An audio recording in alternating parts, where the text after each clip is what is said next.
Copy Paper in Shreveport produces more than 14 million pounds of paper a year. It's a commercial success story powered by visually impaired employees.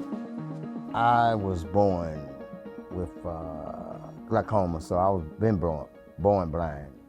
I had vision, and then about 40 years ago, I lost all of it. So I've been totally blind 40 years. And how long have you worked here? Almost 20 years. And tell me what you do. Do a little everything, but right now I work in the warehouse.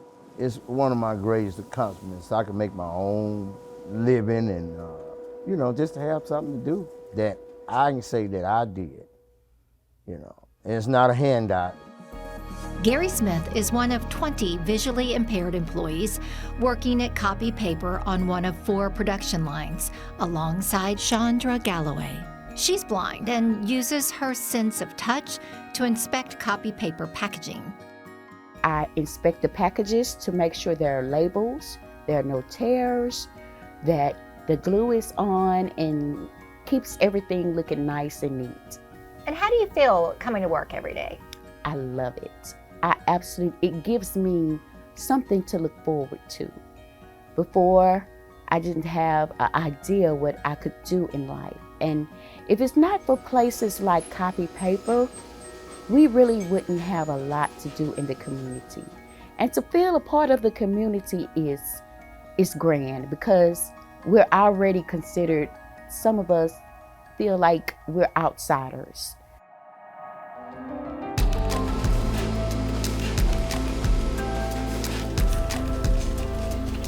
Roy Sanchez lost his sight to retinitis pigmentosa.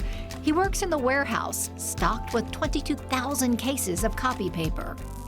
I like to be physical and lifting the boxes and just waking up every day, coming to work. It's just a great feeling, and talking to people and getting to know different people.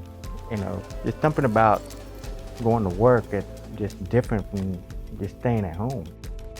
Louisiana Association for the Blind owns and operates Copy Paper, the largest producer of copy paper in the state of Louisiana. So we've been around since 1927, almost 100 years.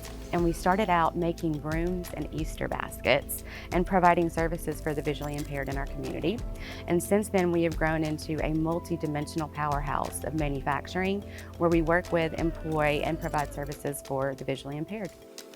The federal government is Copy Paper's best customer, purchasing paper through its Ability One program, a government procurement program that provides employment for people with visual impairments or disabilities, working with nonprofit agencies.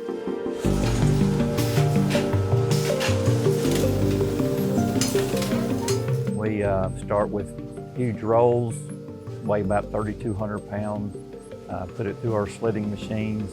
We have 3 sighted employees to usually 6 or 7 blind employees per line. We have to keep a blind to sighted employee ratio.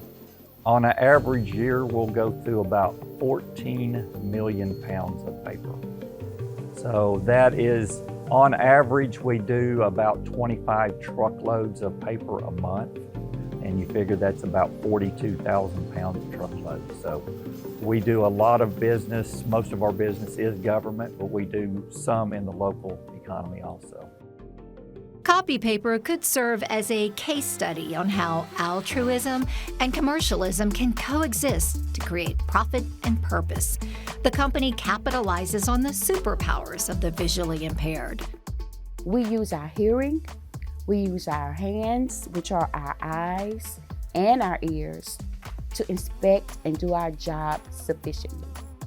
I've got a connection with each one of them. I know their stories and everything, and it's a great place to work. There's, the benefits are great, the pay's good, and the biggest thing is we give our blind employees a place to come and feel that they're part of society. It's camaraderie. They get to come up here and they get to be a part of something, and they get to be around people that have certain similar conditions to them.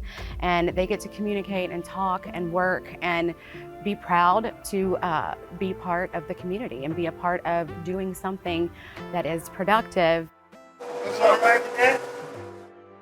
For Gary, earning a paycheck and taking pride in a job well done makes for a full life and something to sing about. I hear you moonlight. You sing. So how about you wrap up this interview by serenading us? All right, we're gonna do a little B.B. King. Big boss man, can you hear me when I call? Big boss man, can you hear me when I call? Said you ain't so big, you just tall, that's all y'all.